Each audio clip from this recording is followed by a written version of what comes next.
ಬ್ರಹ್ಮವಿದ್ಯೆ ಶ್ರೋತ್ರಿಯತ್ವ ಮತ್ತು ಬ್ರಹ್ಮನಿಷ್ಠತ್ವ ಇದ್ರೂ ಕೂಡ ಕರುಣ ಇಲ್ಲಿಲ್ಲ ಅಂದ್ರೆ ಅದು ಮುಮುಕ್ಷುಗಳಿಗೆ ಅಥವಾ ದುಃಖಿಗಳಿಗೆ ಒಂದು ದುಃಖವನ್ನ ಪರಿಹಾರ ಮಾಡಲಿಕ್ಕೆ ಮಾರ್ಗವನ್ನ ಸೂಚಿಸಲಿಕ್ಕೆ ಆಗೋದಿಲ್ಲ. ಅದಕ್ಕ ಕರುಣ ಅನ್ನೋದು ಬಹಳ ಮುಖ್ಯ ಅದ.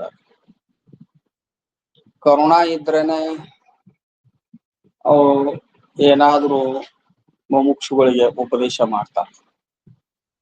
ಆಕಳ ಬಾಳ ಚಲೋ ಅದ ಅಂತ ತಿಳ್ಕೊಂಡ್ರು ಕೂಡ, ಚಲೋ ಹಿಂಡ್ತದ, ಕರುನು ಚಲೋ ಹಾಕ್ಯದಂದ್ರು ಕೂಡ, ಆದರೆ ಹಾಲೇನು ಜಾಸ್ತಿ ಕೊಡಬಹುದು, ತಳಿ ಚಲೋ ಇರಬಹುದು, ಆದರೆ ಹಿಂಡ್ಕೊಳಕ್ ಹೋದ್ರೆ ಒದಿತಿತ್ತಂದ್ರೆ ಏನ್ ಮಾಡ್ಬೇಕು?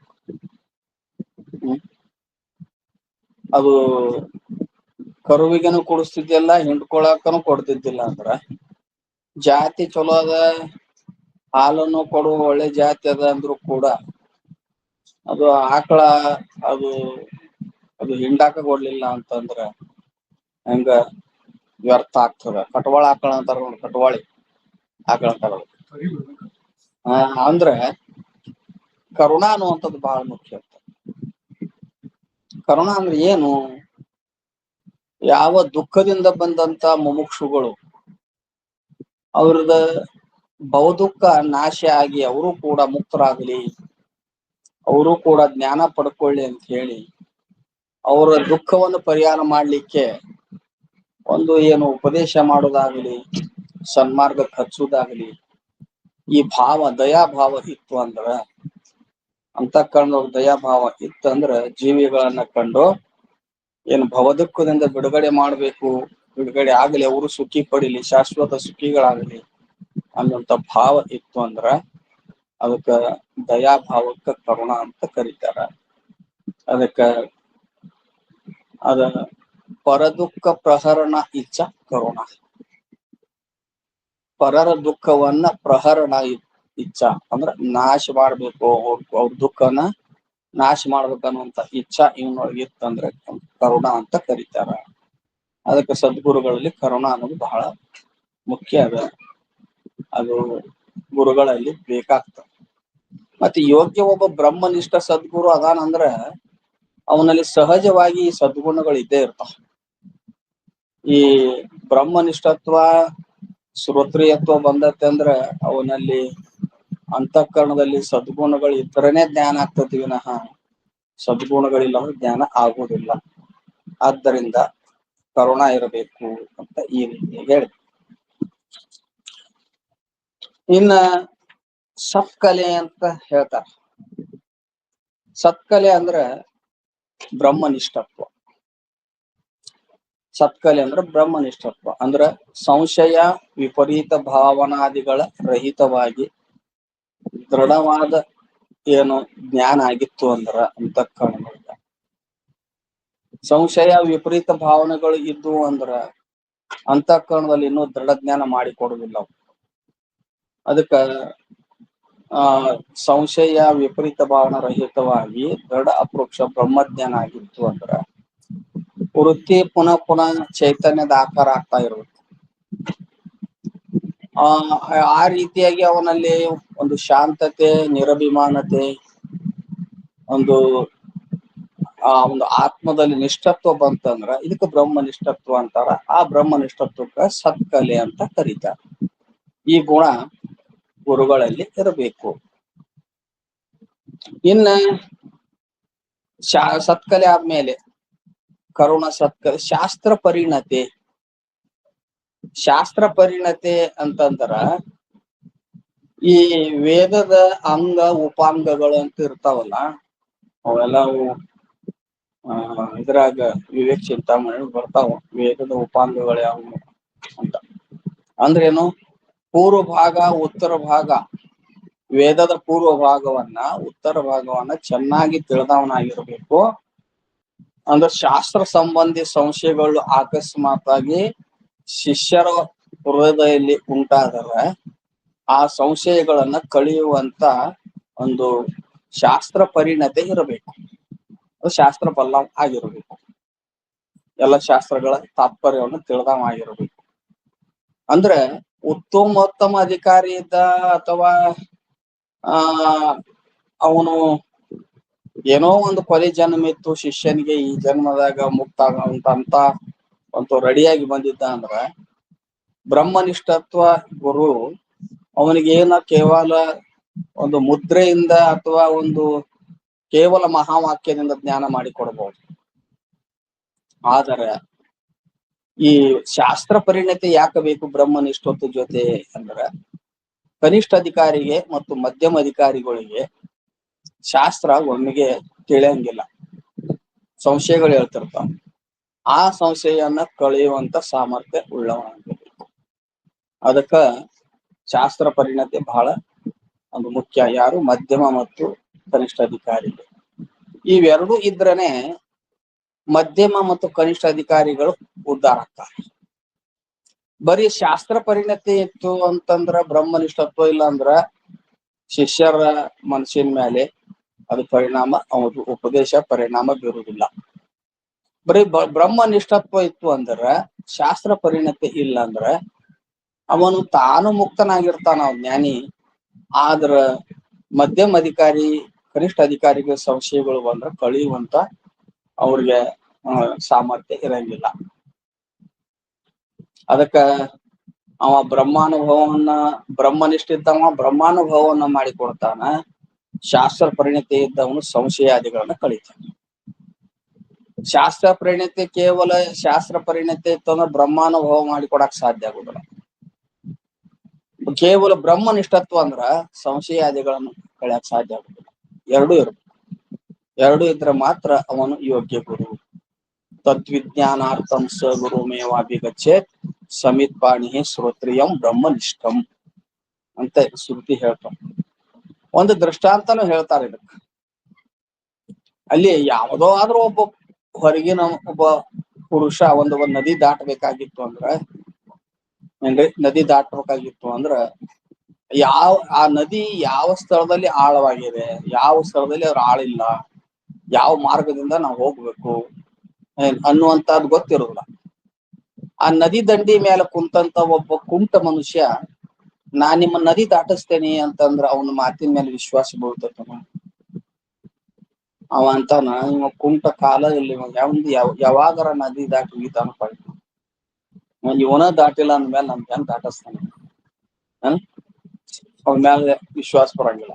ಒಬ್ಬ ಕುರುಡ ಮನುಷ್ಯ ನಿಮ್ಮ ನದಿ ದಾಟಿಸ್ತಾನೆ ಅಂತ ಅಂದ್ರ ಇವ್ ಕಣ್ಣ ಇಲ್ಲ, ಇವ್ ಹೋಗುದ್ ಹೆಂಗ? ಅದಕ್ಕ ಇಬ್ರು ಹೆಂಗಿರ ಅದು ಅವ್ರ ಮ್ಯಾಲ ವಿಶ್ವಾಸ ಬರಂಗಿಲ್ಲ. ಅವ್ ಹೆಂಗಿರ್ಬೇಕವ? ಕಣ್ಣಿದ್ದವನು ಇರ್ಬೇಕು, ಕಾಲಿದ್ದವನು ಇರ್ಬೇಕು. ಎಷ್ಟೋ ಸಾರಿ ಆ ನದಿಗಳನ್ನ ದಾಟಿ ಹೋಗಿ ಬರುದು ಮಾಡಿರ್ಬೇಕು. ಹೌದಿಲ್ಲ? ಅಂತಾವ ಇದ್ದಂದ್ರೆ ಅವನ್ ಕೈ ಹಿಡ್ಕೊಂಡು ಹೋಗ್ತಾರ. ಇಲ್ಲ ಅಂದ್ರ ಏನಾಗ್ತದ ಅಂತಂದ್ರೆ ಇಲ್ಲಿ ಅಂತ ಯಾವ ಕೇವಲ ಬ್ರಹ್ಮನಿಷ್ಠತ್ವ ಮತ್ತು ಶಾಸ್ತ್ರ ಪರಿಣಿತಿ ಇದ್ದಲ್ಲಿ ವಿಶ್ವಾಸ ಮೂಡಂಗಿಲ್ಲ. ಅದಕ್ಕೆ ವಿಶ್ವಾಸ ಮೂಡಂಗಿಲ್ಲ. ಅದಕ್ಕ ಶಾಸ್ತ್ರ ಪರಿಣತಿ ಅಂತ ಹೇಳಿದ್ರು. ಕರುಣ, ಸತ್ಕಲೆ, ಶಾಸ್ತ್ರ ಪರಿಣತಿ. ಇನ್ನೊಮ್ಮೆ ನಿರಾಶೆ ಅಂದ್ರ ಈಗ ನಾವು ಶಾಸ್ತ್ರ ಅಕಸ್ಮಾತ್ ಹೇಳ್ತೇವಂದ್ರ ಶಿಷ್ಯರು ಇಷ್ಟು ಕೊಟ್ರ ನಾ ಶಾಸ್ತ್ರ ಹೇಳ್ತೇನಿ ನೋಡ್ರಿ. ಹೊರಗಡೆ ಅವ್ರು ಯಾರೋ ಕರ್ಕೊಂಡ್ ಹೋಗಿರ್ತಾರ, ಏನೇನೋ ಮಾತಾಡಿ ಹೋಗ್ತಾರ, ಅದ್ಮ್ಯಾತ್ ಬೇರೆ. ಒಂದು ಸೇವಾ ರೂಪ ಶಾಸ್ತ್ರ ಇರ್ತದಲ್ಲ, ಒಂದ್ ದಿನಾಲು ನಡೀತಿರ್ತದಲ್ಲ ಸೇವಾ ರೂಪ ಶಾಸ್ತ್ರ. ಬಂದು ಕೇಳಾರ ಇರ್ತಾರ, ನೀವು ಇಷ್ಟ ಕೊಟ್ರ ನಾ ಶಾಸ್ತ್ರ ಹೇಳ್ತೇನಿ ಅಂತ ಅಪೇಕ್ಷೆ ಇರ್ಬೇಕಲ್ಲ. ನಮ್ಮ ಸೇವಾ ನಾವ್ ಏನಂಗಿರ್ಬೇಕು? ನಾನು ಒಬ್ಬ ಸಿದ್ಧಾರೂಢ ಸೇವಕ, ನಾನು ಸಿದ್ಧಾರೂಢ ಸೇವಾ ಮಾಡಕ್ ಬಂದೇನಿ, ಶಾಸ್ತ್ರ ನಡಿಬೇಕಂತ ಸಿದ್ಧಾರೂಢರು ಇಚ್ಛಾ. ನಾವು ಶಾಸ್ತ್ರ ಹೇಳಿದವಂತ ದೊಡ್ಡವಂತ ಅರ್ಥ ಭಾವನೆ ಅಭಿಮಾನ ಮಾಡ್ಕೋಬಾರ್ದು. ಆ ಅಭಿಮಾನ ನಮ್ಮನ್ನೇ ತಿಂದು ಹಾಕ್ತದೆ. ಹೌದಿಲ್ಲ?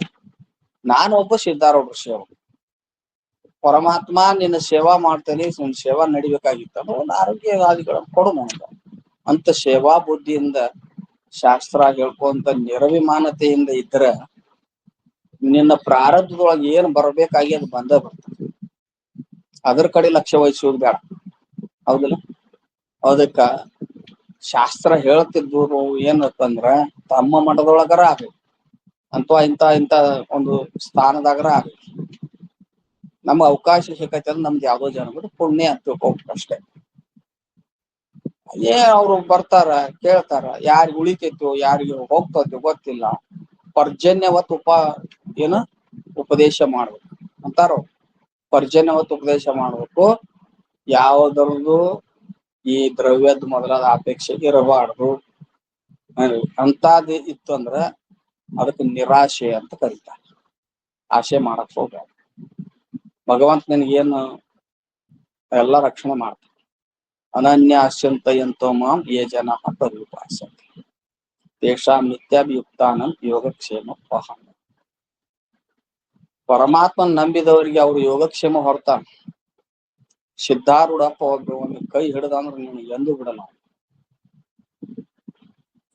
ಒಮ್ಮೆ ಕೈ ಹಿಡಿದ್ರು ಹಗಲೇ ಅವ್ ಎಲ್ಲಾರಿಗೂ ಕೈ ಹಿಡಿಯಲ್ಲ. ಅವನು ನೋಡ್ತಾನ ಒಳಗಡೆ ಹೆಂಗೈತಿ ಅಂತ ನೋಡ್ತಾನ. ನೋಡಿ ಒಮ್ಮೆ ಕೈ ಹಿಡ್ದ ಅಂದ್ರ ಅವ್ ಎಂದೂ ಬಿಡಲ್ಲ. ಅವನ ಪಾದದೊಳಗ ನಾವು ಭ್ರಮರವಾಗಿರ್ಬೇಕು, ಪಾದ ಧೂಳಿ ಆಗಿರ್ಬೇಕು. ಆ ಭಾವ ನಮಗ್ ಬರ್ಬೇಕು. ಅಂದಾಗ ಮಾತ್ರ ಪೂರ್ಣತೆ ಬರ್ತದೆ ವಿನಃ ಅಂದ್ರೆ ಅಲ್ಲಿವರೆಗೆ ಪೂರ್ಣತೆ ಬರಂಗಿಲ್ಲ. ಸೇವಾ ಭಾವ ಇರ್ಬೇಕು, ನಿರಾಶೆ ಇರ್ಬೇಕು ಅಂತ ಈ ರೀತಿ ಹೇಳಿದ್ರು. ಕರುಣ, ಸತ್ಕಲೆ, ಶಾಸ್ತ್ರ ಪರಿಗಣತೆ, ನಿರಾಶೆ, ಸೌಂದರ್ಯತೆ. ಸೌಂದರ್ಯತೆ ಅನ್ನುವಂಥದಕ್ಕ ಅರ್ಥ ಏನ್ ಮಾಡ್ಬೇಕು ಅಂದ್ರೆ ಪುಣ್ಯಮಯ ಶರೀರ ಅಂತ ಅರ್ಥ ಮಾಡ್ಬೇಕು. ಸೌಂದರ್ಯತೆ ಅಂದ್ರ ಸ್ಥೂಲ ಶರೀರದಿಂದ ಸುಂದರದಾನ ಏನ್ರಿ ಅವನೇ ಗುರು ಏನು? ಬಾಳ ಮಂದಿ ಸುಂದರ ಇರ್ತಾರ ಏನ್ರಿ. ಬಾಳ ಮಂದಿ ಅವ್ ತಂದೆ ತಾಯಿ ಆನುವಂಶಿಕವಾಗಿ ಏನ್ ಬಂದಂತ ಸೌಂದರ್ಯತೆ ಸ್ಥೂಲ ಶರೀರ ಸುಂದರ ಇರ್ತಾರ. ಅವ್ರ ಕಡೆಗೆ ಒಂದು ಭಕ್ತಿ ಭಾವ ಏನು ಒಂದು ನಯ ವಿನಯ ಏನಿರಲ್ಲ. ದೇವ್ರ ಕಡೆ ಮುಖಾನ ಮಾಡಂಗಿಲ್ಲ. ಅದಕ್ಕೆ ಸೌಂದರ್ಯತೆ ಅನ್ನುವಂತ ಅರ್ಥಕ್ಕ ಪುಣ್ಯಮಯ ಶರೀರ ಅಂತ. ಪುಣ್ಯಮಯ ಶರೀರ ಇತ್ತು ಅಂದ್ರೆ ಏನೋ ಆತ ಸೂಕ್ಷ್ಮ ಶರೀರದಲ್ಲಿ ಕಾಮಾದಿಗಳು ಇರಬಾರ್ದು. ಸೂಕ್ಷ್ಮ ಶರೀರದಲ್ಲಿ ಈ ದುರ್ಗುಣಗಳು, ಅಭಿಮಾನ ಮೊದಲಾದ ದುರ್ಗುಣಗಳು ಇರಬಾರ್ದು. ಒಂದ್ ವೇಳೆ ಸೌಂದರ್ಯತೆ ಅನ್ನುವಂತ ಅರ್ಥಕ್ಕ ಪುಣ್ಯಮಯ ಈ ಹೊರಗಿನ ಸೌಂದರ್ಯತೆ ಅಂತ ಒಂದ್ ವೇಳೆ ಅಂದಿದ್ರ ಅಷ್ಟಾವಕ್ರ ಮುನಿಗಳು 8 ಡೊಂಕಾಗಿತ್ತು. ಅವ್ರ ಶರೀರ ಕುರೂಪಿಯಾಗಿತ್ತು ಏನ್ರಿ. ಅವ್ರ ಶರೀರ ಕುರೂಪಿಯಾಗಿತ್ತು, 8 ಡೊಂಕಾಗಿತ್ತು. ಕಹೋಳ ಮತ್ತು ಸುಜಾತ ಅನ್ನುವಂಥ ಋಷಿ ದಂಪತಿಗಳ ಉದರದಲ್ಲಿ ಹುಟ್ಟಿದವು. ಅವ್ರ ಅಪ್ಪನ ಶಾಪ ಕೊಟ್ಟಿರ್ತಾನ ಅವ್ರಿಗೆ ಗರ್ಭದಲ್ಲಿದ್ದ. ಅವಾಗ ಗರ್ಭದಾಗಿದ್ದಾಗನ ಮಾತಾಡ್ತಿರ್ತಾನ. ಅವ್ರ ಅಪ್ಪ ಏನೋ ಶಾಸ್ತ್ರ ಹೇಳ್ತಿರ್ತಾನ. ಗರ್ಭಿಣಿ ಇರ್ತಾಳ ಅವ್ರ ಪತ್ನಿ, ಕಹೋಳ ಋಷಿಯ ಪತ್ನಿ. ಏನ ಶಾಸ್ತ್ರ ಹಾಕಿ ಹೆಣ್ಮಗಳಿಗೆ ಹೇಳ್ಕೊಂತ ಹೋಗ್ತಿರ್ತಾನ. ತಪ್ಪ ಹೇಳ್ತಾನ ವೇದದಾಗ. ನೀ ಹೇಳುದ್ ತಪ್ಪೈತಿ ಅಂತ ಒಳಗದ ಉತ್ತರ ಕೊಡ್ತಾನ. ಅಲ್ಲಾ ಇವ್ ನಾವ್ ಹೊಟ್ಟಿ ಕೂಸ ವಾದ ಮಾಡಕತ್ತಲ್ಲ, ನೀ 8 ಡೊಂಕ ಆಗಂತ 8 ಡೊಂಕ ಆಗಿ ಅವ್ರು ಹುಟ್ಟಿ ನೋಡ್ರಿ ಎಷ್ಟು ಒಂದು ಸಲ ಜನಕ ಮಹಾರಾಜನಿಗೆ ಸ್ವಪ್ನ ಬಿದ್ರ ಆ ಸ್ವಪ್ನದ ಅರ್ಥವನ್ನ ಯಾವ ಬ್ರಾಹ್ಮಣನಿಗೆ ಪಂಡಿತರಿಗೆ ಹೇಳಕ್ ಆಗ್ಲಿಲ್ಲ. ಆವಂತಾನ ಜನಕ ಮಹಾರಾಜ ಇನ್ನ ನನಗೊಂದು ಇಂಥ ಕನಸು ಬಿದ್ದದ, ಆ ಕನಸು ಸ್ಪಷ್ಟವಾಗಿ ಹೇಳ್ಬಿಟ್ಟೆ ಅಂದ್ರೆ ನನ್ನ ಮರ್ಯಾದೆ ಹೋಗ್ತದ. ಕನಸಿನ್ಯಾಗ ಭಿಕ್ಷುಕನಾಗಿರ್ತಾನ ಅಂದ್ರೆ ಬೇರೆ ದೇಶದ ಬೇರೆ ರಾಜ್ಯದ ಒಬ್ಬ ರಾಜ ಅವನನ್ನ ಏನ್ ಮಾಡಿರ್ತಾನ, ಸೋಲಿಸಿ ದೇಶ ಬಿಟ್ಟು ರಾಜ್ಯ ಬಿಟ್ಟು ಹೊರಗೆ ಹಾಕಿರ್ತಾನ. ಇವ ಭಿಕ್ಷಾ ಬೇಡೋ ಪ್ರಸಂಗ ಬಂದಿರ್ತದ. ಭಿಕ್ಷಾ ಬೇಡೋ ಪ್ರಸಂಗ ಬಂದಿರ್ತದ ಯಾರಿಗೆ? ಜನಕ ಮಹಾರಾಜ. ಭಿಕ್ಷಾ ಬೇಡ್ಕೊಂಡು ಬಹುಶಃ ಹಿಟ್ಟೇನೋ ಹಾಕಿರ್ತಾರ ಅವರು. ಅದೇನೋ ಯಾವ್ದು ಅಥವಾ ಏನಾರು ಒಂದು ಆಹಾರ ಪದಾರ್ಥ ಬಹುಶಃ ಹಾಕಿರ್ತಾರ. ನೀನೇನು ಹೋಗಿ ಒಂದ್ ಎಲ್ಲರ ಗಿಡ ಬಿಡು ತಿನ್ಬೇಕು ಅನ್ಬೇಕು, ಊಟ ಮಾಡ್ಬೇಕು ಅನ್ನೋತ್ತಿಗೆ 2 ಗೂಳಿಗಳು ಕಾದಾಡ್ತಿರ್ತಾವ. ಕನಸಿನ್ಯಾಗ ಏನ್ರಿ. ಕಾದಾಡ್ಕೊತ ಮೈ ಮೇಲೆ ಬಂದ್ಬಿಡ್ತಾವ. ಇವನು ಕೆಡಿ ಬಿಡ್ತಾವ. ಕೆಡಿದಾಗ ಕೈಯಾಂದ ಪದಾರ್ಥ ನೆಲ ಮೇಲೆ ಬಿದ್ದು ಬಿಡ್ತಾವ. ಏನ್ರಿ, ನೆಲ ಮೇಲೆ ಬಿದ್ದು ಬಿಟ್ಟಾಗ ಹೆಸರು ಆಕತಿ. ಅಲ್ಲ ಇವನು ಎಂದಿಯು ಸುಪ್ಪತ್ತಿಗೆ ಮೇಲೆ ಮಕ್ಕೊಂಡವನು. ಬಂಗಾರದ ಮಂಚ ಸುಪ್ಪತ್ತಿಗೆ ಮೇಲೆ ಎಲ್ಲಾ ಸೈನಿಕರು ಕಾಯಕತ್ತಾರ, ಏನ್ ತೊಂದ್ರೆ ಇಲ್ಲ. ಅವಾಗ ಅವನಿಗೆ ಬಹಳ ವಿಚಿತ್ರ ಅನಿಸ್ತು. ಮಾರನೇ ದಿನ ಪಂಡಿತರಿಗೆ ಕರೆಸಿ, ಅದು ಸತ್ಯವೋ ಇದು ಸತ್ಯವೋ, ಏನ್ರಿ, ಅದು ಸತ್ಯವೋ ಇದು ಸತ್ಯವೋ. ಈ ಪಂಡಿತರಿಗೆ ಏನ್ ಗೊತ್ತಿಲ್ಲ, ಮುಂದಿಂದು ಹಿಂದಿಂದು ಯಾವ್ದು ಸತ್ಯ ಅನ್ಬೇಕು, ಅವು ತಳಮಳಗಾಕತ್ತಾವ. ಏನ್ರಿ, ಆದ್ರ ಅಷ್ಟಾವಕ್ರ ಮುನಿಗಳು ಸರ್ವಜ್ಞ ಮೂರ್ತಿಗಳು, ಅವ್ರಿಗೆಲ್ಲಾ ಗೊತ್ತಾಕಿತ್ತು. ಅವ್ರಿಗೆ ಇಲ್ಲ ಸಭಾಕ ಹೋಗಿ ಜನಕ ಮಹಾರಾಜನಿಗೆ ನಾನು ಉಪದೇಶ ಮಾಡ್ಬೇಕಾಗಿತ್ತು ಅಂತ ಬಂದ್ರು. ದೊಡ್ಡ ಬಾಗ್ಲ ದಾಟೋದಕ್ಕೆ ಬಿದ್ದು ಬಿಟ್ರು. ಇವೆಲ್ಲ ಪಂಡಿತರು ಗೊಳ್ಳ ಅಂತ ನಕ್ರು. ಅದ್ ಮುಂದೆ ಉತ್ತರ ಹೇಳೋದು ಬೇಡ, ಇರ್ಲಿ, ಬರುವಾಗಾರ ಹೇಳ್ತೇನೆ. ಗೊಳ್ಳ ಅಂತ ನಕ್ರು. ಇವ್ರು ನಕ್ಕಿದ್ರು, ಅವ್ನು ನಗಾಕ್ ಚಲೋ ಮಾಡಿದ್ರು ಅಷ್ಟಾವಕ್ರ ಮುನಿಗಳು. ಜನಕ ಮಹಾರಾಜಂಗ ಆಶ್ಚರ್ಯ ಆಯ್ತು. ಅಲ್ಲ, ನೀವು ಡೊಂಕ ಮಣದಾಡ್ತದ ಶರೀರ ನೋಡಾ ರೂಪಿ, ನೀವು ಬಿದ್ದಿದ್ದಕ್ಕೆ ನಕ್ರು, ನೀವ್ ಯಾಕೆ ನಕ್ರಿ? ಅವ್ರ ನೋಡಿ ನೀವ್ ಯಾಕೆ ನಕ್ರಿ? ಯಾಕೆ ನಕ್ಕಿ ಅಂದ್ರ, ಜನಕ ಮಹಾರಾಜ ನೀವ್ ಒಬ್ಬ ದೊಡ್ಡ ಮನುಷ್ಯ ಅಂತ ನಾ ತಿಳ್ಕೊಂಡೇನಿ. ಯಾಕಂದ್ರ ಎಲ್ಲಾ ಹೊಲ್ಯಾರನ್ನ ಇಲ್ಲೇ ಇಟ್ಕೊಂಡ್ಬಿಟ್ಟಿಯಲ್ಲ. ಎಲ್ಲಾ ಹೊಲ್ಯಾರನ್ನ ಇಲ್ಲೇ ಇಟ್ಕೊಂಡ್ ಯಾಕೆ ಹೊಲ್ಯಾರ ಅಂತೀರ ಅವ್ರಿಗೆ ಅಂದ್ರು. ಚರ್ಮದಾಗ ಗೆಲುಬನ್ಯಾಗ ಬುದ್ಧಿ ಇಟ್ಟಾರ, ಅದನ್ನ ನೋಡಿ ನಕಾಕತ್ತಾರ, ಹೊಲ್ಯಾರಲ್ಲನ ಅವ್ರ ಅಂದ್ರ. ಈ ಮ್ಯಾಗಿನ ಚರ್ಮ ಎಲುಬು ಕಂಡ ಇದ್ರ ಏನಾರ ಏನ್ ಮಾಡ್ತತಿ, ಒಳಗಿನ ಆತ್ಮಗೆ ಏನಾರ ಅಳಗಾಡ್ತತಿ ಅಂದ್ರು. ಎಂತ ಪುಣ್ಯಮಯ ಶರೀರ ಅದು. ಅದಕ್ಕೆ ಸೌಂದರ್ಯತೆ ಅಂದ್ರ ಹೊರಗಿನ ಸ್ಥೂಲ ಶರೀರದ ಸುಂದರತೆ ಅಲ್ಲ, ಪುಣ್ಯಮಯ ಶರೀರ. ಅದು ಅವ್ರ ಹೆಂಗೆ ಕುರುಪ ಇರ್ಲಿ, ಹೆಂಗೆ ಶರೀರ ಇರ್ಲಿ, ಅವರಲ್ಲಿ ಒಂದು ಬ್ರಹ್ಮನಿಷ್ಠತ್ವ, ಸದ್ಗುಣ, ಸದಾಚಾರ, ಒಂದು ನಿರಭಿಮಾನತೆ, ಶ್ರೋತ್ರಿಯತ್ವ ಇತ್ತು ಅಂದ್ರೆ ಅವ್ರ ಪುಣ್ಯಮಯ ಶರೀರ ಉಳ್ಳವ್ರು. ಅದಕ್ಕೆ ಪುಣ್ಯಮಯ ಶರೀರ ಅಂತ ಅರ್ಥ ಮಾಡ್ಬೇಕು ಅಂತ ಈ ರೀತಿ ಹೇಳಿ. ಇನ್ನ ಸುಮುಖತ್ವ ಅಂದ್ರ ಪ್ರಸನ್ನತೆ. ಅಂದ್ರೆ ಯಾವಾಗಲೂ ಮುಖ ಪ್ರಸನ್ನತೆಯಿಂದ ಕೂಡಿರುವುದು. ಆ ಮುಖದಲ್ಲಿ ಪ್ರಸನ್ನತೆ ಬರಬೇಕಾಗಿತ್ತು ಅಂದ್ರೆ ಮನಸ್ಸು ಸಂತೋಷವಾಗಿರ್ಬೇಕು. ಅಂದ್ರೆ face is index of mind ಅಂತ, ಹೌದಲ್ಲ ಇಂಗ್ಲಿಷ್ನಾಗ ಅಂತಾರ. ಮನಸ್ಸು ಸಂತೋಷ ಇತ್ತಂದ್ರ ಅದು ಏನಾಕೈತಿ, ಯಾವ ಟೆನ್ಷನ್ ಇರೋದಿಲ್ಲ ಮನುಷ್ಯದ. ಹೌದು, ರೋಗಾದಿಗಳಿದ್ರ ಆ ಬಾಧೆ ಇದ್ದಾಗ ಅದು ಮನುಷ್ಯ ದುಃಖಿ ಆಗಿರ್ತಾರ, ಅದ್ ಮಾತು ಬೇರೆ. ಅತಿಯಾಗಿ ಬಾಧೆ ಶರೀರಕ್ಕೆ ಆಗ್ತಿತ್ತಂದ್ರ ಮನುಷ್ಯನಿಗೆ ಸ್ವಲ್ಪ ನೋವು ಇರ್ತದೆ. ಸರಳವಾಗಿ ಏನು ತೊಂದರೆ ಇದ್ದಿದ್ದಿಲ್ಲ ಅಂದ್ರೂ ಕೂಡ ಅವನ ಮುಖದಲ್ಲಿ ಪ್ರಸನ್ನತೆ ಇಲ್ಲ ಅಂದ್ರ ಅವನಲ್ಲಿ ಮನುಷ್ಯನಲ್ಲಿ ಸಂತೋಷ ಇಲ್ಲ. ಮನಸ್ಸಿನಲ್ಲಿ ಸಂತೋಷ ಬರ್ಬೇಕಾಗಿತ್ತು ಅಂದ್ರ ಅದು ಸಾತ್ವಿಕ ಆಗಿರ್ಬೇಕು. ಅಂದ್ರೆ ಮನಸ್ಸ ರಜೋಗುಣ ತಮ ಗುಣಗಳಿಂದ ಕೂಡಿತ್ತು ಅಂದ್ರ ಅದು ಪ್ರಸನ್ನತೆ ಬರಲ್ಲ. ಮನುಷ್ಯನಲ್ಲಿ ಕಾಮನೆಗಳು ಕಡಿಮೆ ಆದ್ರೆ ಮನಸ್ಸು ಸಂತೋಷವಾಗಿರುತ್ತೆ. ಮನುಷ್ಯನಲ್ಲಿ ಕಾಮನೆಗಳು ಹೆಚ್ಚಾಗಿದ್ದು ಅಂದ್ರ ಅದು ರಜೋಗುಣ ಪ್ರಧಾನವಾಗಿರ್ತದೆ, ಪ್ರಸನ್ನತೆ ಬರಂಗಿಲ್ಲ. ಅದಕ್ಕ ಆ ಮನಸ್ಸು ಪ್ರಸನ್ನ ಆಗಿರ್ಬೇಕಾದ್ರೆ ಹೆಂಗಿರ್ಬೇಕ್ರಿ? ಸದ್ಗುಣಗಳ ಜೊತೆ ಜ್ಞಾನ ಇರ್ಬೇಕು. ಸದ್ಗುಣ ಇದ್ದಲ್ಲೇ ಜ್ಞಾನ ಆಗ್ತದೆ. ಅದಕ್ಕೆ ಹೇಳ್ತಾರ ಅವ್ರು, ಅಮಾನಿತ್ವಂ ಅದಂಬಿತ್ವಂ ಅಹಿಂಸಾ ಕ್ಷಾಂತಿರಾರ್ಜವಂ ಆಚಾರ್ಯೋಪಾಸನಂ ಶೌಚಂ ಸ್ಥೈರ್ಯಮಾತ್ಮ ವಿನಿಗ್ರಹ. ಅಮಾನಿತ್ವ, ನಿರಭಿಮಾನದಿರ್ಬೇಕು, ನಿರಹಂಕಾರದಿಂದಿರ್ಬೇಕು, ಸರಳವಾಗಿರಬೇಕು, ಗುರು ಸೇವಾದಿಗಳನ್ನಿರ್ಬೇಕು. ಆಚಾರ್ಯೋಪಾಸನಂ ಶೌಚಂ, ಶೌಚ ಇರ್ಬೇಕು ಅಂದ್ರೇನು? ಶುಚಿ ಇರ್ಬೇಕು. ಶೌಚ ಅಂದ್ರೆ ಶುಚಿ. ಅಂತರ್ ಮತ್ತು ಬಹಿರ್ ಶುಚಿ ಅಂತ ಹೇಳಿದಾರೆ ನಿಜಗುಂಡ್ರು, ಎಲ್ಲ ಇರ್ಬೇಕು. ಅವಾಗ ಅಂತ ಅಂತಃಕರಣದಲ್ಲಿ ಬ್ರಹ್ಮಜ್ಞಾನ ಆಯ್ತು ಅಂದ್ರ ಅವನು ಪ್ರಸನ್ನ ಇರ್ತಾನೆ. ಅದಕ್ಕೆ ಏನ್ ಹೇಳಿದ್ರು? ಸುಮುಖತ್ವ ಅಂತ ಈ ರೀತಿಯಾಗಿ ದೈವಿ ಸಂಪತ್ತುಗಳಿಂದ ಕೂಡ್ಕೊಂಡಿರ್ಬೇಕು.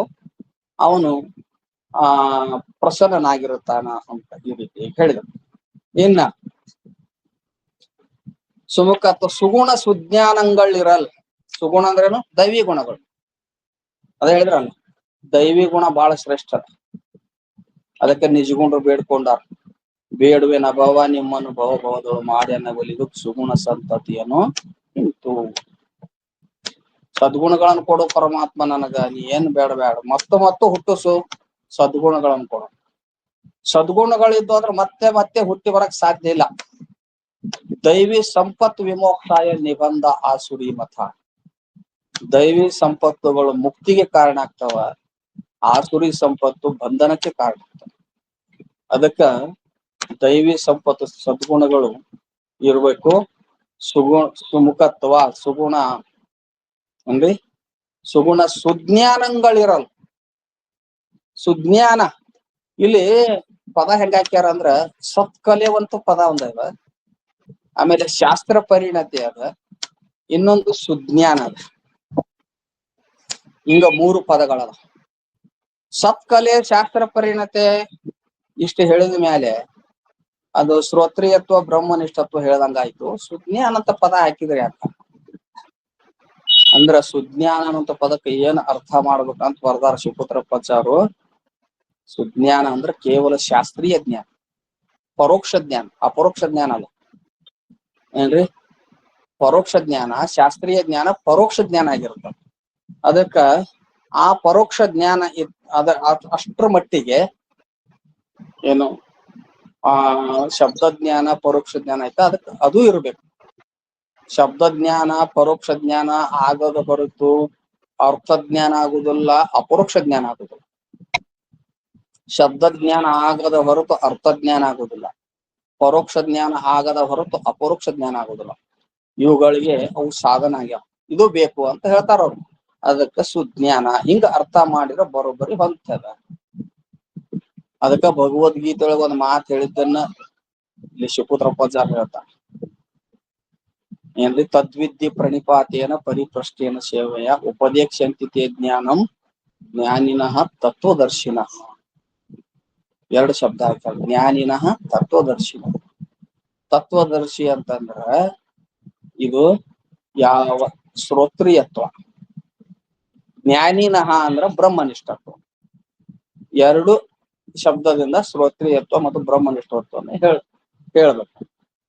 ಈ ಶ್ರೋತ್ರಿಯತ್ವ ಮತ್ತು ಬ್ರಹ್ಮನಿಷ್ಠತ್ವ ಇಲ್ಲಿಲ್ಲ ಅಂದ್ರ, ಗುರುಗಳನ್ನ ಶೋಧಿಸಿ ನಾವು ಮಾಡ್ಕೊಳ್ಳಿಲ್ಲ ಅಂದ್ರ, ಅದು ನಾವು ಎಂತ ಯಾವ ಒಂದು ಜಾತಿಗೆ ಕಟ್ಟು ಬಿದ್ದವ್ರನ್ನ ಏನ್ರಿ, ಒಂದು ಇರ್ತಾವ ನೋಡ್ರಿ, ಒಂದು ಜಾತಿ ಮತ ಪಂಥಕ್ಕೆ ಕಟ್ಟು ಬಿದ್ದಿರ್ತಾರ. ಆ ಜಾತಿ ಬಿಟ್ಟು ಅವ್ರು ಹೊರಗ ಬರಂಗಿಲ್ಲ. ಅವರು ಕೆಲವೊಂದು ಗುರುಗಳು ಇರ್ತಾರ, ಅವ್ರು ಕೇವಲ ಸದಾಚಾರ ಮಾತ್ರ ಬೋಧಿಸ್ತಾರ, ಆದ್ರ ತತ್ವಜ್ಞಾನವನ್ನ ಬಲ್ಲವ್ರು ಅವ್ರಾಗಿರುದಿಲ್ಲ. ತತ್ವಜ್ಞಾನ ಅವ್ರಿಗೆ ಗೊತ್ತೇ ಇರಂಗಿಲ್ಲ. ನೋಡಪ್ಪ, ನಿಂಗ ಲಿಂಗ ದೀಕ್ಷಾ ಕೊಡ್ತೀನಿ, ನೀ ದಿನಾನು ಲಿಂಗ ದೀಕ್ಷಾ ಕೊಟ್ಟ ಮೇಲೆ ಲಿಂಗ ಪೂಜೆ ಮಾಡ್ಬೇಕು, ಜಪ ಮಾಡು, ಗುರುಗಳ ಹತ್ತಿರ ವರ್ಷದಾಗ 4 ಸಲ ನಮಗ್ ಕರ್ಸು, ಪೂಜೆ ಮಾಡಿ ಒಂದ್ 2,000 ರೂಪಾಯಿ ಕೊಟ್ಟು ಕಳ್ಸು. ನೋಡ್ರಿ, ಹಿಂಗ ಹೇಳವ್ರು ಅದಾರ. ಕೆಲವೊಬ್ರು ಬ್ರಾಹ್ಮಣರು ಅದಾರ ಗುರುಗಳು, ಎಲ್ಲಾ ಬಲ್ಲವ್ರು ಇರ್ತಾರ್ರಿ. ಅವ್ರು ಜಾತಿ ಅಭಿಮಾನ ಹಿಡ್ಕೊಂಡ್ಬಿಟ್ಟಿರ್ತಾವ್ರಿ ಅವ್ ಬಾಳ. ಯಾಕ್ರಿ? ಅವನ್ನ ಬಾಳ ಜಾತಿ ಅಭಿಮಾನ ಇರ್ತದ ಉತ್ತಮರಿಗೆ, ಉತ್ತಮ ಜಾತಿ ಅನ್ನಾರಿ. ಅವ್ ಮಾಡೋದು ದಂಧೆನ ಅಂತದ. ನೀವ್ ಹಳ್ಳ್ಯಾಗ ಹೋಗ್ರಿ, ನೀವು ಯಾವ ಜಂಗಮ್ರಿ ಅಂತ ಇರ್ತಾವ ನೋಡ್ರಿ, ಅವಕ್ ಏನು ಗೊತ್ತಿಲ್ಲ, ಸುರ್ಗಾಡ್ ಸೊಂಟಿವರ್ ಗೊತ್ತಿರಂಗಿಲ್ಲ. ನಾವ ಶ್ರೇಷ್ಠ್ರಿ ಅಂತ. ಏನ್ ಮಾಡೋದು? ಅವ್ರಿಗೆ ಜ್ಞಾನನ ಇಲ್ಲಲ್ಲ. ಜ್ಞಾನ ಇದ್ರಾಗ ಮಾಡಂಗಿಲ್ಲಲ್ಲ ಅವ್ರು, ಹೌದಲ್ಲ? ಇಂತ ಯಾವ ಜಾತಿ ಅಭಿಮಾನಕ್ಕೆ ಒಳಪಟ್ಟು ಗುರುಗಳು ಇದ್ರ, ನೀ ಅವ್ರ ಹಂತಕ್ಕೆ ಓದಿ ಉಳ್ಕೊಂಡಿ, ನೀ ಗುರುಗಳ ಶೋಧಿಸಿ ಮಾಡ್ಕೊಳ್ಳಿಲ್ಲ ಅಂದ್ರ ಅವ ಮೊದಲ ಗುರು ಕುರುಡದಾನ, ನೀನು ಕುರುಡದಿ. ಹೌದಿಲ್ಲ? ಬಳ್ಳಿ ಗುರುಡರು ಕೂಡಿ ಹಳ್ಳವನು ಬಿದ್ದಂತೆ, ಒಳ್ಳೆಯ ಗುರುವಿನ ಉಪದೇಶವಿಲ್ಲದಿರೆ ಮುಕ್ತಿ ಎತ್ತಣದು ಸರ್ವಜ್ಞ. ಬಳ್ಳಿ ಗುರುಡರು ಒಬ್ಬವರ ಕಣ್ ಕಾಣ್ತಿದ್ದ ಅಂದ್ರ ದಾರಿ ಹಿಡ್ಕೊಂಡ್ ಹೋಗ್ತಾನ. ಇಬ್ರು ಗುಡ್ರ ಹೊಲಬನರಿಯದ ಗುರು ಸುಲಭನಲ್ಲದ ಶಿಷ್ಯ. ಏನ್ರಿ ಜೇಡ್ರ ದಾಸಿ ಮಹಿಂದ್ರ ಒಂದ್ ಮಾತು ಹೇಳ್ತಾರ, ಹೊಲಬನರಿಯದ ಗುರು ಸುಲಭನರಿಯದ ಶಿಷ್ಯ, ಸುಲಭನಲ್ಲದ ಶಿಷ್ಯ. ಶಿಷ್ಯನ ಕೆಲ ಬಲವ ನೋಡಿ ಏನ್ರಿ ಉಪದೇಶವಿತ್ತಡೆ ಅಂಧಕನ ಕೈ ಅಂಧಕನು ಹಿಡಿದಂತೆ ರಾಮನಾಥ ಅಂತ. ವಲ್ಲಭನರಿಯದ ಗುರು ಅಂದ್ರೆ ತತ್ವಜ್ಞಾನ ಅನ್ನೋ ಜ್ಞಾನ, ಆತ್ಮ ದರ್ಶನನ ಆಗಿಲ್ಲ ಅವನಿಗೆ. ಬರೀ ಜಾತಿ ಮತ ಪಂಥ ಅಂತ. ಯಾರು ಬಂದು ಯಾವ ಜಾತಿ ಯಾರ ಸ್ವಾಮಿಗಳು ಅಂತ ಕೇಳ್ತಾರ. ಜಾತಿ ತಗೊಂಡ್ ಏನ್ ಮಾಡ್ತಾವ, ಒಂದ್ ಕಪಾಳ್ಕೊಂಡ್ ಕೊಡ್ಬೇಕಾಗ ಟೈಮ್ದಾಗ. ಗುರುಗಳಿಗೆ ಜಾತಿ ಕೇಳವ. ನಮ್ಮ ಆರುಡು ಸಂಪ್ರದಾಯದೊಳಗ ಇದ್ನೇ ಅದ್ವೈತದೊಳಗ ಯಾವ ಜಾತಿ ಕುಲ ಎಣಸಾಕ್ ಬರಂಗಿಲ್ಲ. ಅದಾವ ಬಿಡ್ರಿ ಕೆಲವೊಂದ್ ಅದಾವ ಮಠಗಳು ಪೀಠಗಳು. ಅದಕ್ಕ ಇವ ತತ್ವಜ್ಞಾನ ಆಗಿಲ್ಲ, ಸುಲಭನಲ್ಲದ ಶಿಷ್ಯ. ಗುರು ನೋಡಿದ್ರ ಹೊಲಬನರಿಯದ ಗುರು. ಹೊಲಬ ಅಂದ್ರ ತತ್ವಜ್ಞಾನವನ್ನ ಅರಿಯದ, ತತ್ವ ಸ್ವರೂಪದ ಜ್ಞಾನ ಇಲ್ಲದಂತ ಗುರು. ಸುಲಭನಲ್ಲದ ಶಿಷ್ಯ, ಶಿಷ್ಯನಲ್ಲಿ ವಿನಯಾದಿ ಗುಣಗಳಿಲ್ಲ. ಏನ್ರಿ ವಿನಯಾದಿ ಗುಣಗಳಿಲ್ಲ, ಸೇವಾ ಬುದ್ಧಿ ಇಲ್ಲ, ಏನಿಲ್ಲ. ಏನ್ರಿ ಆಗ್ಲಿ ಮೆಳಿಕ್ ಹೊಡೆದಾಗ ಬಿಟ್ಟಿರ್ತದ ಅಭಿಮಾನ. ಹೌದಿಲ್ಲ? ಇಂಥ ಸುಲಭನಲ್ಲದ ಶಿಷ್ಯ.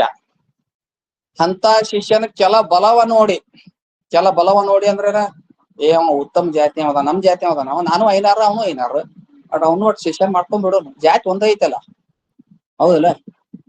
ನಾವು ಬ್ರಾಹ್ಮಣರು, ಅವನು ಬ್ರಾಹ್ಮಣ, ಜಾತಿ ಒಂದ ಐತಿ. ಆಮೇಲೆ ದೊಡ್ಡ ಶ್ರೀಮಂತರ ಮಗ, MLA ಮಗ ಅದ ನಾವ್. ಏನ್ರಿ ಹೆಂಗ ಮಾಡಿ ಈ ಕಡೆ ಬಂದ ನಾವ್ ಶಿಷ್ಯನ್ ಮಾಡ್ಕೊಂಡ ಅಂದ್ರ ಅವ್ರ ಅಪ್ಪ ನನ್ಗ್ ಬೇಕಾದಷ್ಟು ಕೊಡ್ತಾನ. ಅಥವಾ ಶ್ರೀಮಂತರ ಮಗ ಅದಾನ, ಅವನ ಶಿಷ್ಯನ್ ಮಾಡ್ಕೊಂಡೆ ಅವ್ರ ಅಪ್ಪ ಸಾಕಷ್ಟು ದುಡ್ಡು ಕೊಡ್ತಾನ. ಏನ್ರಿ ಕೆಲ ಬಲವ ನೋಡಿ ಅಂದ್ರೆ ಈ ಅರ್ಥ ಮಾಡ್ಬೇಕು. ಶಿಷ್ಯನ ಕೆಲ ಬಲವ ನೋಡಿ, ಕೆಲವು ಬಲ ಅದಾವ ಅವನಲ್ಲಿ. ಏನಂತ ಜಾತಿ ಬಲಾರ ಇರ್ತತಿ, ಅಥವಾ ಶ್ರೀಮಂತಿಕೆ ಬಲಾರ ಇರುತ್ತ ಶಿಷ್ಯನ್. ಅದನ್ನ ನೋಡಿ ಇವ್ ಲಾಭಕ್ಕಾಗಿ ಶಿಷ್ಯನ್ ಮಾಡ್ಕೊಂತಾನ. ಅವನು ಅಂದ ಇವನು ಅಂದ, ಅಂಧಕನ ಕೈ ಅಂಧಕನು ಹಿಡಿದಂತೆ ರಾಮನಾಥ. ಇಬ್ರು ಕೊಟ್ರ. ಅದಕ್ಕ ಮನುಷ್ಯ ಯೋಗ್ಯ ಗುರು ಸಿಗಬೇಕಂದ್ರೂ ಪುಣ್ಯ ಮಾಡಿರ್ಬೇಕು. ಎಷ್ಟೋ ಜನ್ಮದ ಪುಣ್ಯ ಯೋಗ್ಯ ಗುರು ಸಿಕ್ಕಿರ್ತ. ಗುರು ಯೋಗ್ಯ ಸಿಕ್ಕಾಗ ಅವನಲ್ಲಿಂದ ಮುಕ್ತಿ ಪಡಿಬೇಕು, ಜ್ಞಾನ ಮಾಡ್ಕೊಡ ಅಂದ್ರ ನಮ್ದು ಪುಣ್ಯ ಬೇಕಾ ಸಾಧನ ಮಾಡ. ಅದಕ್ಕೆ ಹೇಳ್ತಾರ ಅವರು ಈ ರೀತಿಯಾಗಿ ಈ ಗುರು ಶಿಷ್ಯ ಇಬ್ರು ಕೂಡ ಅವರು ಯಾವಾಗ್ಲೂ ಏನಪ್ಪಾ ಅಂತಂದ್ರ ಒಂದೇ ಮನಸ್ಸಿರ್ಬೇಕು. ಗುರುಗಳು ಶಿಷ್ಯನಲ್ಲಿ ವೈರಾಗ್ಯ ಮಾತ್ರ ಪರೀಕ್ಷೆ ಮಾಡಬೇಕು, ಶಿಷ್ಯ ಗುರುವಿನಲ್ಲಿ ಜ್ಞಾನ ಮಾತ್ರ ಪರೀಕ್ಷೆ ಮಾಡ್ಬೇಕು. ಜ್ಞಾನವನ್ನ ಅಪೇಕ್ಷೆ ಮಾಡಿ ಪರೀಕ್ಷೆ ಮಾಡಿ ಈ ರೀತಿಯಾಗಿ ಅಲ್ಲಿ ಏನ್ ಮಾಡ್ಬೇಕು ಅಂತಂದ್ರ ಒಳ್ಳೆ ಗುರುಗಳನ್ನ ಹುಡ್ಕೊಂಡು ನಾವು ಜೀವನ ಪಾವನ ಮಾಡ್ಕೋಬೇಕು ಅಂತ. ಅಂದ್ರೆ ಶಾಸ್ತ್ರ ಪರಿಣತಿ ಮತ್ತು ಸುಜ್ಞಾನ ಸತ್ಕಲೆ ಅನ್ನೋ ಪದಕ್ಕೆ ಈ ಅರ್ಥ ಈ ರೀತಿಯಾಗಿ ಮಾಡಿದ್ದಾರೆ. ಆ ಗುರು ಯಾವ ಜಾತ್ಯಾಮ ಇದ್ರೇನಪ್ಪಾ, ಊರಿಂಗೆ ದಾರಿಯನ್ನು ಆರು ತೋರಿದೊಡೆಯನ್ನು ಸಾರಾಯದ ನಿಜವ ತೋರುವ ಗುರು ಆರಾದೊಡೆಯನ್ನು ಸರ್ವ. ಊರಿಗೆ ದಾರಿ ತೋರ್ಸವ ಇವ್ ಕುಲವಂತದಾನ ಕುಲಹೀನದಾನ ಅಂತ ಗುರುವಿನಲ್ಲಿ ಜಾತಿಯನ್ನು ಶಿಷ್ಯನಾದಂತ ನೋಡ್ಬಾರ್ದು, ನೋಡ್ಬಾರ್ದು. ಅದಕ್ಕ ಊರಿಗೆ ದಾರಿ ತೋರ್ಸವ ಯಾರಾದ್ರೇನು, ಹಂಗ ಮುಕ್ತಿಯ ಮಾರ್ಗವನ್ನು ತೋರ್ಸುವಂತ ಗುರು. ಅದಕ್ಕ ಚಾಂಡಾಲಸ್ತು ದ್ವಿಜೋಸ್ತು ಗುರು ರಿತೇಶ ಮನಿಷಾಮಮ ಅಂತೇನೆ ಏನ್ ಶಂಕರಾಚಾರ್ಯ ಹೇಳ್ಯಾರ. ಶ್ರೋತ್ರಿಯ ಮತ್ತು ಬ್ರಹ್ಮನಿಷ್ಠ ಇರ್ಬೇಕು, ಇವೆಲ್ಲವೂ ಇದ್ರೆ ಗುರು ಅನ್ನಬೇಕು ಅಂತ ಈ ರೀತಿಯಾಗಿ ಹೇಳಿದ್ರ. ಏನಂತ ಕರುಣ ಸತ್ಕಲೆ ಶಾಸ್ತ್ರ ಪರಿಣತೆ ನಿರಾಸೆ ಸೌಂದರ್ಯತೆ ಸುಮುಖತ್ವ ಸುಗುಣ ಸುಜ್ಞಾನಗಳು ಇರಲ್ ಅವನೇ ಸೇವ್ಯ ಗುರುವಕ್ಕೂ. ಸೇವ್ಯ ಗುರುವಕ್ಕು ಅಂದ್ರ ಅಂತ ಶಿಷ್ಯರಿಂದ ಸೇವಿಸಿಕೊಳ್ಳಲಿಕ್ಕೆ ಅಂದ್ರೆ ಶಿಷ್ಯರಿಂದ ಯಾವ ಸೇವಾ ಮಾಡಿಸಿಕೊಳ್ಳಲಿಕ್ಕೆ ಅಥವಾ ಶಿಷ್ಯರಿಂದ ಒಂದು ಸ್ತುತಿ ಮಾಡಿಕೊಳ್ಳಲಿಕ್ಕೆ ಯೋಗ್ಯ ಗುರು ಆಗಿರ್ತಾನ. ಆ ಲಕ್ಷಣ ಇದ್ದವ ಯೋಗ್ಯ ಗುರು ಆಗಿರ್ತಾನ ಅಂತ ಹೇಳಿದ್ರು.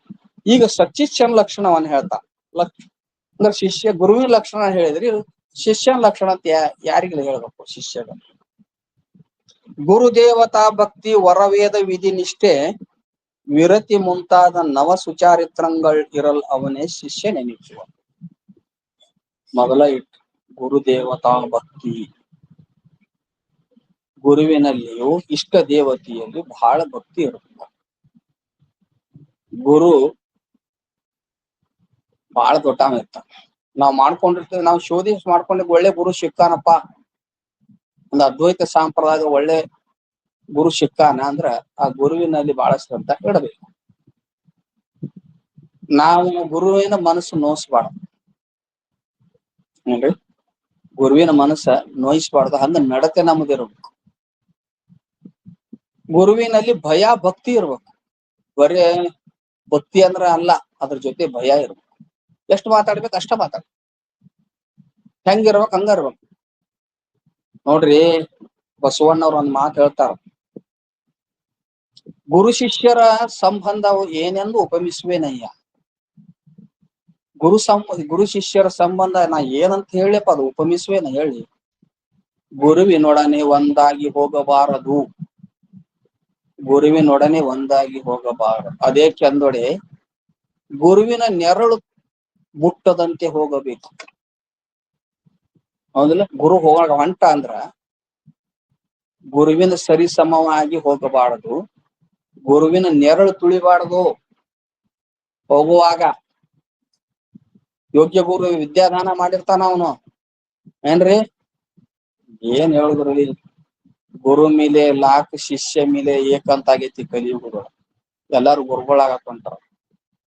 ನೀಟ್ ಏನ್ ಒಂದ್ ಮಾತು ಬಂದ್ರೆ ಎಲ್ಲಾರು ಗುರುಗಳ. ಈಗ ನಾವು ಗುರುವಿನ ಸ್ಮರಣೆ ಇಲ್ಲ, ಗುರುವಿನ ಅದಕ್ಕ ಗುರುವಿಗೆ ಹೊಂದ್ಕೊಂಡು ಹೋಗುವಂತ ವೃತ್ತಿ ಬೆಳೆಸ್ಕೊಂಡಿಲ್ಲ.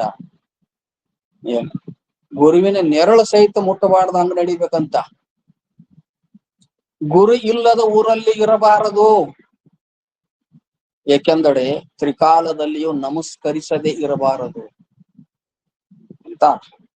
ನೋಡಪ್ಪ, ನೀ ಗುರು ಇಲ್ಲದ ಊರಾಗ ಇರಬೇಡ ಅಂದ್ರೆ ಅರ್ಥ ಏನು? ನೀ ಗುರುವಿನ ಹತ್ರ ಇದ್ರ 3 ಕಾಲದಲ್ಲಿಯೋ ಅಥವಾ 2 ಕಾಲದಲ್ಲಿ ಆದ್ರೂ ಕೂಡ ಸಂಜೆನೆ ಮುಂಜಾನೆ ಗುರುವಿಗೆ ಸಾಷ್ಟಾಂಗ ಹಾಕ್ತಿ. ವಿನಯ ಭಾವದಿಂದ ಹೆಂಗ್ ನಿಲ್ಬೇಕು ಗುರು ಹತ್ರ? ವಿನಯ ಕಲಿಬೇಕು ಅಂದ್ರ ಹಂಪಿ ವಿದ್ಯಾನಂದ ಅಪ್ಪುಗಳನ್ನ ನೋಡಿ ಕಲಿಬೇಕು ನಾವು.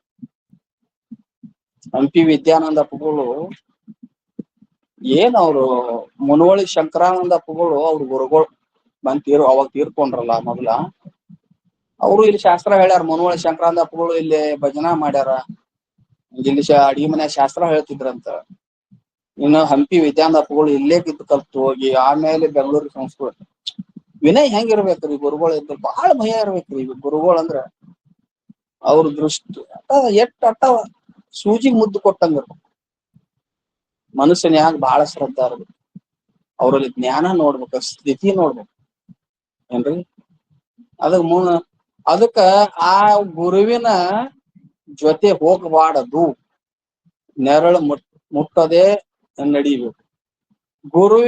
ಗುರುವಿನ ಹತ್ತಿರಕ್ಕಿದ್ರ 2 ಹೊತ್ತು ನಮಸ್ಕಾರ ಮಾಡ್ಬೇಕು.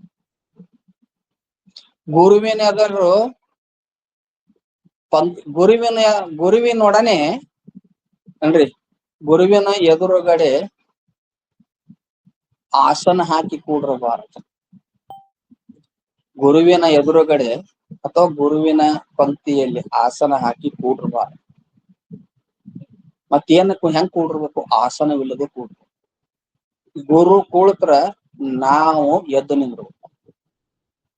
ಹೌದಿಲ್ಲ? ಬೀದರ್ ಅಪ್ಪಗಳ ಕಡೆ ಕಲಿಬೇಕು. ಹೆಚ್ಚು ಕಡಿಮೆ ಅಂದ್ರ ಹೆಂಗ್ ಮಾಡ್ತಾರ ನೋಡಿ.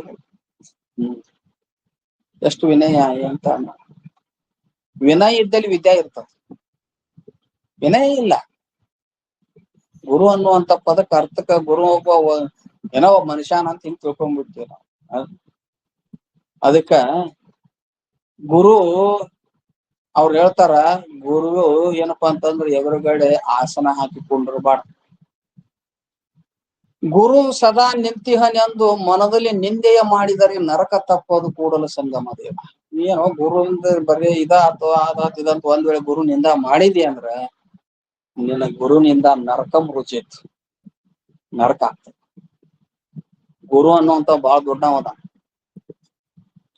ಯಾವ ನೀನು ಗುರುವಿನ ಹತ್ತಿರಕ್ಕಿಂತ ಬರೋ ಪೂರ್ವದಲ್ಲಿ ಇಷ್ಟ ದೇವತೆಯಲ್ಲಿ ಯಾವ ಭಕ್ತಿ ಮಾಡ್ತಿದ್ದೀಯೋ, ಇಷ್ಟ ದೇವತೆಯಲ್ಲಿ ಅನನ್ಯ ಭಕ್ತಿ ಮಾಡಿದ್ರನ ಈಶ್ವರ ಕೃಪಾ ಆಗ್ತದ.